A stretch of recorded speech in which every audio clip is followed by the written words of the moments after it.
Hello friends, welcome to my channel Mausumi Khana Khazana. आज आसतु देखी नवा केमिति बना जाए चॉकलेट आइसक्रीम। तो तापाई गोटे बाउल रे 250 ग्राम अमूल मिल्क नहीं, 250 ग्राम रे 100 ग्राम आमर मिल्क मेड। ये मो कोको पाउडर को 100 ग्राम नहीं, ताको आमे भल भाव ब्लेंडिंग करनवा। आपण कोको पाउडर बदल रे चॉकलेट सिरप मध्य यूज करि पारिबे, नहले चॉकलेट को आपण मेल्ट करी एथिरे यूज करि पारिबे। आमे या को भल भाबे मिक्स करनवा। देखंतु या सब मिक्स हो गेलानी, आ केते बबल्स भी बाहरुची। हैंड ब्लेंडर रे या मिक्स करले बहुत शीघ्र मिक्स हो जाए। आमे गोटे एयर टाइट कंटेनर को ट्रांसफर करनवा।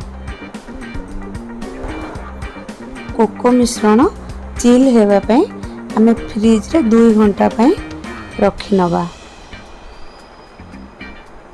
देखंतु मोरे फ्रिज रे 2 घंटा पई रखि दोछि।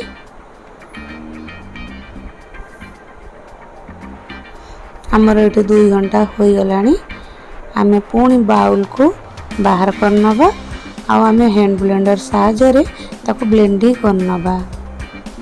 आमे फ्रिज रे चिल हेबा पई रखिथिले, कारण चिल रे हमर ब्लेंडिंग कले एयर फॉर्मेशन बहुत जल्दी हुए आ बहुत फ्लफी मध्ये होइथाय।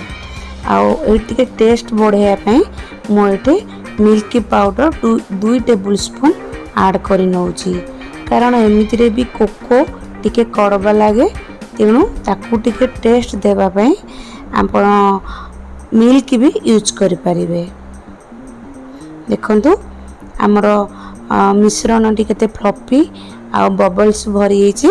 ताको आमे सेही कंटेनर को ट्रांसफर कर दबा आ सारा राती पई आमे फ्रीजर रे रखि दबा।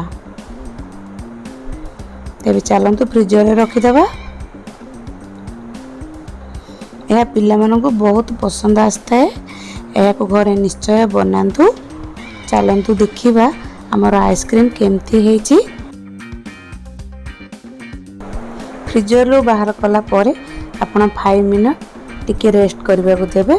पुणी स्कूप साहाय्य रे आपण बाहर करी खाई परिबे। आपण को जदी मो डिशेस भलो लागुथाय त चैनल को सब्सक्राइब करी लाइक शेयर कमेंट निश्चय करिवे। हाँ, बेल आइकन को मध्य प्रेस कर दियंतु।